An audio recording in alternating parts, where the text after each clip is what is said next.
viewers, welcome back to our channel Ticket Counter. ఈ రోజు ఈ వీడియోలో 2018 లో మలయాళంలో రిలీజ్ అయిన తీవండి అనే మూవీని చూద్దాం. తీవండి అంటే చైన్ స్మోకర్ అనే అర్థం వస్తుంది. ఈ మూవీలో టొవినో థోమస్, సంయుక్త మీనన్ కలిసి నటించడం జరిగింది. మూవీ అయితే చాలా బాగుంటుంది, అందుకే ఎక్కడ మిస్ చేయకుండా చివరి వరకు చూడండి. ఇలాగే మరికొన్ని వీడియోస్ ని చూడాలి అనుకుంటే మన ఛానల్ ని సబ్స్క్రైబ్ చేసుకొని ఫాలో అవుతూ ఉండండి. మరి మూవీని స్టార్ట్ చేద్దామా? మూవీ స్టార్ట్ అవగానే పులినేతన్ అనే గ్రామంలో దామోదర్ అనే వ్యక్తి తన భార్య గురించి కంగారు పడుతూ ఉంటాడు. తన భార్యకి పురిటి నొప్పులు మొదలయ్యి బిడ్డను కనబోతూ ఉంటుంది. కానీ వర్షం బాగా కురుస్తూ ఉండడంతో హాస్పిటల్ కి వెళ్లే దారులన్నీ బంద్ అయిపోతాయి. దామోదర్ బామ్మర్ది అయినటువంటి అస్మావన్ కి ఏ దారి దొరకకపోవడంతో పురుడు పోసే కొంతమంది మహిళలను పీల్చుకొని రావడానికి ఏర్పాట్లు చేస్తాడు. కానీ దామోదర్ కి ఇలా చేయడం అస్సలు నచ్చదు. కానీ బలవంతంగా అస్మావన్ మాటలు విని ఒప్పుకోవాల్సి వస్తుంది. తొందరగా దామోదర్ భార్యకి పురుడు పోయడం మొదలు పెడతారు. నొప్పులు భరిస్తూ గట్టిగా అరుస్తూ చివరికి దామోదర్ భార్య ఒక మగ బిడ్డకు జన్మనిస్తుంది. కానీ సమయం కంటే ముందుగా పుట్టడం వల్ల ఆ బిడ్డ చనిపోతాడు. దాంతో దామోదర్ ఆ బాబుని బయట టేబుల్ మీద వదిలేసి తన భార్య పరిస్థితిని చూడడానికి రూమ్ లోకి వెళ్తాడు. అప్పుడే బయట ఉన్న అస్మావన్ బాధపడుతూ సిగరెట్ తాగుతూ ఉంటాడు. కానీ అతని మైండ్ లో సడన్ గా ఏమనిపిస్తుందో ఏమో, ఆ సిగరెట్ తాగుతూ వదులుతున్న ఆ పొగను ఆ టేబుల్ మీద పడుకుని ఉన్న ఆ బాబు మీద వదులుతాడు. ఆ పొగ ఆ బాబు ముక్కు దగ్గరికి చేరుకోగానే ఆ బాబు ఏడవడం మొదలు పెడతాడు. చనిపోయాడు అని అనుకున్న ఆ బాబు బతుకుతాడు. వాళ్ళమ్మ పాలను తాగడం కంటే ముందే ఆ బాబు ఆ సిగరెట్ పొగను పీల్చి ఉంటాడు. ఆ బాబు పేరు బినీష్ అని పెడతారు. ఆ బాబే ఈ స్టోరీకి హీరో. సమయంతో పాటు బినీష్ పెరిగి పెద్దవాడవుతాడు. ఆ పులినేతన్ గ్రామంలోని స్కూల్లో చదువుతూ ఉంటాడు. ఒక రోజు బినీష్ తన ఇద్దరు స్నేహితులతో బయట ఆడుకుంటూ ఉండగా వాళ్ళ మామయ్య అస్మావన్ రోజులాగే ధూమపానం చేయడం మొదలు పెడతాడు. వాళ్ళ మామయ్య తను సిగరెట్ కాల్చడం అయ్యాక దాని నేల మీదకి విసిరేస్తాడు. ఆ ఆడుకునే సమయంలోనే బినీష్ చూపు ఆ సిగరెట్ మీదకి వెళ్తుంది. వాళ్ళ స్నేహితులు చెప్పడంతో మొదటిసారి బినీష్ ఆ కింద పడి ఉన్న ఆ సిగరెట్ ముక్కను తాగడం మొదలు పెడతాడు. దాంతో బినీష్ కి అదొక అలవాటుగా మారిపోతుంది. అస్మావన్ సిగరెట్స్ తెప్పించుకోవడానికి బినీష్ ని వాడుకుంటూ ఉంటాడు. వాళ్ళ మావయ్య ఇచ్చిన డబ్బుతో సిగరెట్ కొంటూ ఆ మిగిలిన డబ్బుతో తనకున్న అవసరాలన్నిటినీ తీర్చుకోవడం మొదలు పెడతాడు బినీష్. అలా బినీష్ టీనేజ్ లోకి అడుగు పెడతాడు. అలా ఒక రోజు దేవుడి మందిరంలో ఉన్న కొంత డబ్బును తీసుకుని వెళ్తాడు. అతను అలా దొంగతనం చేసి వాళ్ళమ్మకు పట్టుబడిపోతాడు. అప్పుడు వాళ్ళమ్మకు ఒక అబద్ధపు కథను చెప్పి తనని తాను కాపాడుకుంటాడు. బినీష్ ఆ డబ్బును తీసుకుని వచ్చి తన ఇద్దరు స్నేహితులతో కలిసి ఒక షాప్ దగ్గరికి వెళ్తాడు. వాళ్ళ ముగ్గురు చాలా ధైర్యం చేసి ఆ షాప్ లో సిగరెట్స్ కొంటారు. ఆ తర్వాత ఆ ముగ్గురు ధైర్యం తెచ్చుకొని ఆ సిగరెట్స్ తాగడానికి ఒక నిర్మానుష్యమైన ప్రదేశానికి వెళ్లి సిగరెట్స్ తాగాలని నిర్ణయించుకుంటారు. అలా వాళ్ళ ముగ్గురు సిగరెట్స్ తాగడం మొదలు పెడతారు. ముందుగా బినీష్ ఇద్దరు స్నేహితులు మొదటిసారి సిగరెట్స్ తాగి దగ్గుతారు. ఎందుకంటే తాగిన తర్వాత లోపల ఎలా అనిపిస్తుంది అనేది వాళ్ళకి అస్సలు తెలియదు. అందుకే వాళ్ళకి వెంటనే దగ్గు వస్తుంది. కానీ బినీష్ పొగ తాగడం చూసి అందరికీ 60 ఏళ్ల ముసలోడు, అదే ఎంతో ఎక్స్పీరియన్స్ ఉన్న ఒక వ్యక్తి ఎలా బిహేవ్ చేస్తాడో అలా తాగుతాడు. సిగరెట్ తాగిన తర్వాత బినీష్ కి అందులో మాస్టర్స్ చేసినంత కాన్ఫిడెన్స్ పెరుగుతుంది. ఈ విధంగా బినీష్ పొగ తాగడం మొదలు పెడతాడు. ఇంట్లో, బయట, వాష్రూమ్ లో అలా సిగరెట్స్ తాగుతూ ఉంటాడు. అతను దొరికిపోయినప్పుడల్లా వాళ్ళ మావయ్య పేరు చెప్పి తను తప్పించుకుంటూ ఉంటాడు. ఒక రోజు స్కూల్ ప్రిన్సిపల్ నుంచి అందరికీ ఒక నోటీస్ వస్తుంది. ఆ నోటీస్ లో ఎవరైనా అబ్బాయిలు స్కూల్ వాష్రూమ్ లో సిగరెట్స్ తాగుతూ దొరికితే ఖచ్చితంగా పనిష్మెంట్ ఉంటుందని చెప్తారు. అది విన్న బినీష్ ఫ్రెండ్ సఫర్ భయపడి పైకి నిలబడి లేచి ఆ ముగ్గురు సిగరెట్స్ తాగిన విషయం చెప్పేస్తాడు. దాంతో వాళ్ళ టీచర్స్ ఆ ముగ్గురికి పనిష్మెంట్ ఇస్తారు. అప్పటి నుంచి సఫర్ సిగరెట్స్ తాగడానికి అస్సలు ఒప్పుకోడు. అది విని బినీష్ ఇప్పటి నుంచి నేను ఎలా సిగరెట్స్ తాగాలి అని ఆలోచిస్తూ ఉంటాడు. ఎందుకంటే తను ఆ ఇద్దరితోనే కలిసి సిగరెట్స్ తాగేవాడు. అంతేకాకుండా బినీష్ కోరిక సిగరెట్స్ మీద ఇంకా పెరిగి ఆ రోజు రాత్రి దొంగతనంగా వాళ్ళ మావయ్య దగ్గరికి వెళ్లి సిగరెట్స్ తీసుకుని బయటకు పారిపోయి వస్తాడు. ఆ తర్వాత సిగరెట్స్ వెలిగిస్తాడు. కానీ ఇద్దరు పోలీసులు బినీష్ ని దొంగ అనుకుని పోలీస్ స్టేషన్ కి తీసుకువెళ్తారు. అప్పుడు బినీష్ తనని తాను నిర్దోషి అని చెప్పడానికి చాలా ప్రయత్నిస్తాడు. అందరి ముందు తను నిర్దోషి అని నిరూపించుకోవాలంటే తను అంత అర్ధరాత్రి సమయంలో రోడ్ మీద ఏం చేస్తున్నాడో చెప్పాల్సి వస్తుంది. దాంతో బినీష్ నిజాన్ని ధైర్యం చేసి చెప్పేస్తాడు. తన కుటుంబం ముందు ఆ సిగరెట్ తాగిన విషయాన్ని కూడా ఒప్పుకుంటాడు. దాంతో బినీష్ పోలీస్ స్టేషన్ నుంచి విడుదలయ్యి ఇంటికి వెళ్తాడు. ఆ తర్వాత నుంచి అందరూ బినీష్ ని తీవండి అని పిలవడం మొదలు పెడతారు. అంటే ధూమపానం ఎక్కువగా చేసే వ్యక్తి అని అర్థం. ఇంగ్లీష్ లో చైన్ స్మోకర్ అని అర్థం. నిజం అందరికీ తెలిసిపోయిన తర్వాత బినీష్ కి స్వేచ్ఛగా సిగరెట్ తాగే అవకాశం పూర్తిగా పెరిగిపోతుంది. ఎప్పుడు చూసినా సిగరెట్స్ తాగుతూ ఉంటాడు. పగలు రాత్రి అనే తేడా లేకుండా ఎప్పుడు చూసినా అదే పని అన్నట్లుగా సిగరెట్స్ తాగుతూనే ఉంటాడు.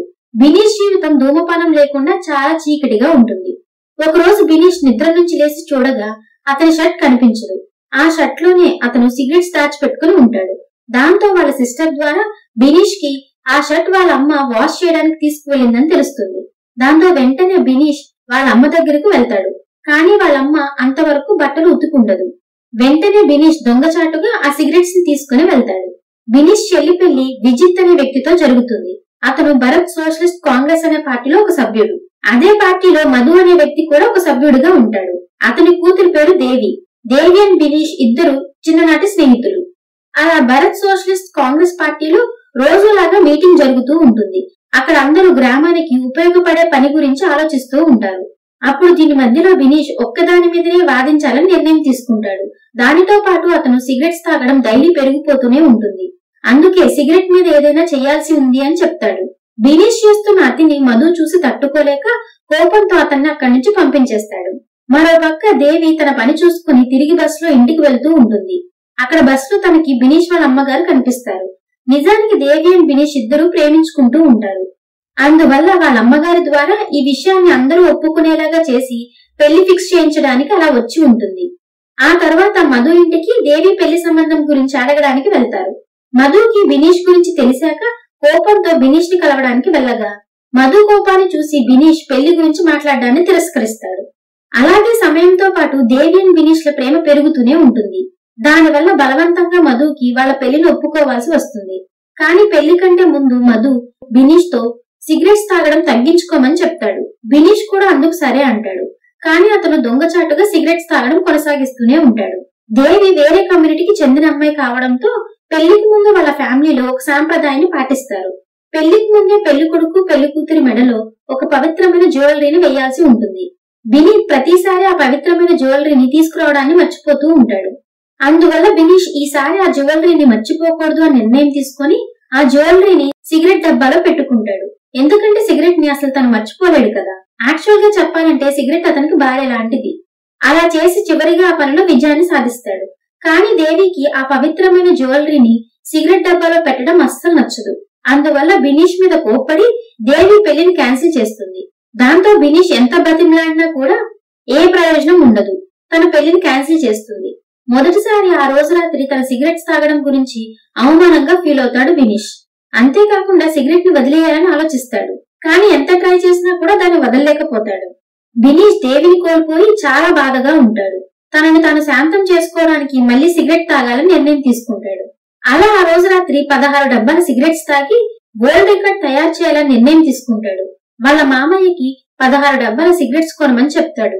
కానీ వాళ్ళ మామయ్య దగ్గర 1 డబ్బా కొనడానికి మాత్రమే డబ్బులుంటాయి. దాంతో అతని చూపు ఎమ్మెల్యే డ్రైవర్ మీదకి వెళ్తుంది. అతన్ని చూడగానే ఏదో విషయానికి అతను బాధపడుతున్నట్లుగా అనిపిస్తుంది. దాంతో అతను 16 సిగరెట్స్ డబ్బాలు కొనేంత డబ్బుని బినీష్ మామయ్యకి ఇస్తాడు. అతను ఆ 16 డబ్బాల సిగరెట్స్ ని కొనుక్కొని బినీష్ దగ్గరికి వెళ్తాడు. బినీష్ ఆ సిగరెట్స్ తో వరల్డ్ రికార్డ్ ని క్రియేట్ చేయడం మొదలు పెడతాడు. యాక్చువల్ గా ఆ నేపాలీ డ్రైవర్ కారులో ఎమ్మెల్యేని తీసుకుని ఎక్కడికో వెళ్తూ ఉంటాడు. ఆ నేపాలీ డ్రైవర్ ఒక బ్లూ వేల్ గేమ్ విక్టిమ్. ఫైనల్ స్టేజ్ లో సూసైడ్ చేసుకోబోతూ ఉంటాడు. అందువల్ల తను ఆ కార్ ని ఒక ఇంట్లోకి పోనిచ్చి దాన్ని గుద్దేస్తాడు. అదే ఇంట్లో బినీష్ తన వరల్డ్ రికార్డ్ ని చేసే పనిలో ఉంటాడు. కార్ యాక్సిడెంట్ అయ్యాక ఎమ్మెల్యే అండ్ డ్రైవర్ సిచ్యువేషన్ అస్సలు బాగోదు. దాంతో బినీష్ ఇంకా మిగిలిన వాళ్ళు కలిసి ఆ ఇద్దరిని హాస్పిటల్లో అడ్మిట్ చేస్తారు. హాస్పిటల్లో డాక్టర్ వీళ్ళని చూసి ఎమ్మెల్యే కోమాలోకి వెళ్లారు, అతను బ్రతికే అవకాశం లేదు అని చెప్తాడు. దాంతో ఆ పార్టీలో కొత్త లీడర్ కోసం చర్చలు మొదలవుతాయి. బినీష్ బావ విజిత్ కి పార్టీలో తనే నెక్స్ట్ లీడర్ క్యాండిడేట్ అని అనిపించి బినీష్ ని చూసి తనకు తోడుగా ఉండమని అడుగుతాడు. కానీ పార్టీ ప్లాన్ మరొకటి ఉంటుంది. అందరూ కలిసి సైలెంట్ గా మీటింగ్ ఏర్పాటు చేసుకుని పార్టీకి నెక్స్ట్ లీడర్ గా మధుని సెలెక్ట్ చేసుకుని ఉంటారు. బినీష్ అండ్ విజిత్ లకి ఆ మీటింగ్ గురించి తెలిసాక వాళ్ళ నిర్ణయాన్ని వ్యతిరేకిస్తూ వాళ్ళ దగ్గరికి వెళ్తారు. మధు బాగా ఆలోచించి ఒకవేళ బినీష్ 1 నెల వరకు ధూమపానం చేయకుండా ఉంటే నేనే స్వయంగా క్యాండిడేట్ లిస్ట్ నుంచి తప్పుకుంటాను అని ఒక షరతు పెడతాడు. అది విన్నాక బినీష్ మధు మీద చాలా కోపంగా ఉంటాడు. ఆ తర్వాత అతను పెట్టిన షరతుకు అంగీకరిస్తాడు. వాళ్ళ బావ గెలుపు కోసం ధూమపానం చేయకుండా ఉండడానికి కూడా సిద్ధపడతాడు. ఎవ్వరికీ కనిపించకుండా దొంగతనంగా సిగరెట్స్ తాగొచ్చు అని అనుకుంటాడు. కానీ ఆ ప్లాన్ కూడా పనిచేయదు. ఎందుకంటే మధు తన మనుషులలో ఒకరిని బినీష్ తో పాటు ప్రతిరోజు ఒక నెల వరకు గమనిస్తూ ఉండమని పెడతాడు. దాంతో బినీష్ సిగరెట్ తాగాలని ఉన్నా తాగకుండా దాని మీద చేయి వేయకుండా ఉంటాడు. కానీ తనకి సిగరెట్ తాగాలనే కోరిక రోజు రోజుకి పెరుగుతూనే ఉంటుంది. ఒక రోజు రాత్రి దొంగతనంగా సిగరెట్ తాగడానికి బయటకు వస్తాడు. కానీ మధు మనిషి ఒకరు బినీష్ ని చెట్టు మీద నుంచి గమనిస్తూ ఉంటాడు. బినీష్ సిగరెట్ తాగుదామని దాన్ని వెలిగిస్తూ ఉండగా చెట్టు మీద కూర్చున్న మధు మనిషి ఎదురుగా ఒక పాము వస్తుంది. పామును చూసి భయపడి అతను చెట్టు మీద నుంచి కిందకి దూకేస్తాడు. ఈ విధంగా బినీష్ ధూమపానం చేసే కంటే ముందే అతను బ్రతికిపోతాడు. ఆ తర్వాత ఈ విషయం విజిత్ కి తెలుస్తుంది. దాంతో అతను తను గెలవడానికి ఒక ఉపాయాన్ని ఆలోచిస్తాడు. ఒకరోజు అతను బినీష్ ని తన మాటల్లో పెట్టి వేరే ఐలాండ్ కి తీసుకుని వెళ్తాడు. బినీష్ ఏమో ఎవ్వరికీ తెలియకుండా అక్కడ సిగరెట్స్ తాగొచ్చు అని అనుకుంటాడు. కానీ విజిత్ మైండ్ లో మాత్రం ఒక ప్లాన్ నడుస్తుంది. బినీష్ ని ఐలాండ్ లో ఒంటరిగా వదిలేసి తిరిగి తన గ్రామానికి వెళ్లిపోతాడు. బినీష్ కి ఈత రాదు.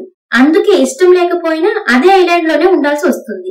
అదే ప్లాన్ వేసి విజిత్ బినీష్ ని సిగరెట్స్ తాగకుండా ఉంచేందుకు ఆ ఐలాండ్ లోనే వదిలిపెట్టి వెళ్తాడు. తన గ్రామంలో ఉన్న అందరికీ విజిత్ ఎవరూ కూడా ఐలాండ్ కి సిగరెట్స్ కానీ మత్తు పదార్థాలు గాని తీసుకువెళ్లకూడదు. అప్పుడే మనం బినీష్ ని సిగరెట్స్ తాగకుండా ఆపొచ్చు అని చెప్తాడు. మరో పక్క బినీష్ సిగరెట్ తాగడానికి వీలు లేదని చాలా బాధపడతాడు. ఆ తర్వాత బినీష్ కి విజిత్ ప్లాన్ గురించి తెలిసిపోతుంది. విజిత్ మీద చాలా కోపం వస్తుంది. ఆ ఐలాండ్ లో విజిత్ సపోర్టర్స్ 2 వ్యక్తులు ఉంటారు. బినీష్ ని అబ్జర్వ్ చేస్తూ ఉంటారు. సిగరెట్స్ తాగడానికి వీలు లేదని ఆ కోపాన్ని బినీష్ ఆ సపోర్టర్స్ మీద చూపిస్తూ బాగా తంతాడు. ఆ తర్వాత ఆ 2 వ్యక్తులను సిగరెట్స్ ఇవ్వమని డిమాండ్ చేస్తాడు. కానీ ఆ 2 వ్యక్తులకు అసలు సిగరెట్స్ కానీ ఎటువంటి మత్తు పదార్థాలు తీసుకునే అలవాటు గాని లేదని తెలిసి బినీష్ చాలా బాధపడతాడు. మరో పక్క మధు తను గెలవడానికి కొత్త కొత్త మార్గాలు వెతుకుతూ ఉంటాడు. మధు ఏదో ఒకటి చేసి ఆ ఐలాండ్ కి సిగరెట్స్ పంపించాలని అనుకుంటాడు. కానీ విజిత్ మనుషులు ఆ ప్రయత్నాన్ని ఆపేస్తారు.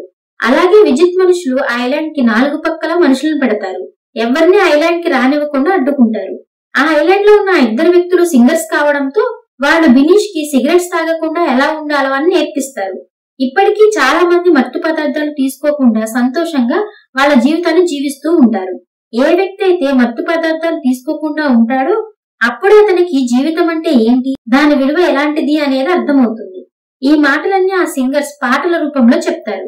ఈ మాటలు బినీష్ ని చాలా ప్రభావితం చేస్తాయి. అతను మెల్లమెల్లగా మారడానికి సిద్ధమవుతాడు. ఈ విధంగా చివరి రోజు వస్తుంది. అదే విజిత్ నెక్స్ట్ లీడర్ అని చెప్పే రోజు. కానీ మధు మనుషులు ఓడిపోవడాన్ని అస్సలు ఒప్పుకోకుండా ఉండాలని నిర్ణయం తీసుకుని మత్తు పదార్థాలు తీసుకుని ఐలాండ్ కి వెళ్తారు. వినీత్ కి ఆ విషయం తెలిసి చాలా బాధపడతాడు. లిబాస్ అనే వ్యక్తి ఐలాండ్ కి వెళ్లి బినీష్ కి సిగరెట్ ని ఆఫర్ చేస్తాడు. కానీ బినీష్ తన జీవితాన్ని కొన్ని రోజుల నుంచి చాలా కొత్తగా చూడడం మొదలు పెడతాడు. సిగరెట్స్ తాగకుండా ఉండి జీవితం విలువని తెలుసుకుంటాడు. దాంతో బినీష్ చాలా ధైర్యంగా లిబాస్ ఇచ్చిన సిగరెట్ ని వద్దు అని చెప్తాడు. ఈ విధంగా బినీష్ తను చేసిన ఛాలెంజ్ ని గెలుస్తాడు. విజిత్ కి ఈ విషయం తెలిసి చాలా సంతోషిస్తాడు. అంతేకాకుండా తనే నెక్స్ట్ కాబోయే ఎమ్మెల్యే అని అనుకుంటాడు. చివరికి మధు బినీష్ ని అర్థం చేసుకుంటాడు. అతనే స్వయంగా తన ఎమ్మెల్యే క్యాండిడేట్ లైన్ లోంచి తప్పుకుంటాడు. కాకపోతే ఇక్కడే చిన్న ట్విస్ట్ ఉంది. ఆ యాక్సిడెంట్ అయిన ఎమ్మెల్యే కోమా నుంచి బయటికి వస్తాడు. దాంతో విజిత్ కళల మీద నీళ్లు చల్లినట్లు అయిపోతుంది. విజిత్ ఎమ్మెల్యే కావాలంటే తను ఇంకా కొన్ని సంవత్సరాలు వెయిట్ చేయాల్సి వస్తుంది. అప్పుడే అతనికి ఎమ్మెల్యే అవ్వడానికి ఛాన్స్ దొరుకుతుంది. అలా మూవీ చివరికి వచ్చేసరికి బినీష్ సిగరెట్ అలవాటు కూడా ఎండ్ అయిపోతుంది. కానీ విజిత్ మాత్రం తన ఎమ్మెల్యే అవ్వలేదనే బాధతో సిగరెట్ తాగడం అలవాటు చేసుకుంటాడు. ఆ విధంగా బినీష్ మారిపోయినందుకు దేవి అండ్ బినీష్ ల పెళ్లి మళ్ళీ నిశ్చయిస్తారు. ఇక్కడితో మూవీ ఎండ్ అవుతుంది. ఈ మూవీ మీకు ఎలా అనిపించిందో కామెంట్ చేసి చెప్తారు కదూ. మీరు చేసే కామెంట్స్, లైక్స్ అండ్ సబ్స్క్రిప్షన్స్ మాకు నెక్స్ట్ వీడియో చేయడానికి ఎంతో ఎంకరేజ్మెంట్ ని ఇస్తాయి. ఈ మూవీ సన్ నెక్స్ట్ యాప్ లో స్ట్రీమ్ అవుతుంది. మీకు గనుక ఈ వీడియో నచ్చినట్లయితే మీ ఫ్రెండ్స్ అండ్ ఫ్యామిలీతో కూడా షేర్ చేసుకుని సపోర్ట్ చేస్తూ ఉండండి. Thank you everyone for watching.